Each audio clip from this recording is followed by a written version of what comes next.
ایک بار حضرت صلی اللہ علیہ وسلم لوگوں میں بیٹھے ہوئے ان سے باتیں کر رہے تھے۔ اتنے میں ایک دیہاتی آپ کے پاس آیا اور پوچھنے لگا کہ قیامت کب آئے گی۔ آپ صلی اللہ علیہ وسلم اپنی گفتگو میں مصروف رہے۔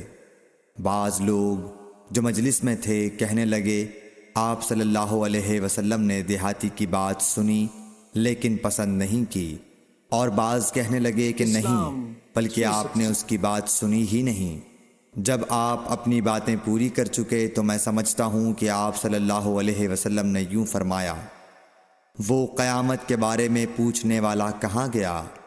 اس دیہاتی نے کہا، حضور میں موجود ہوں۔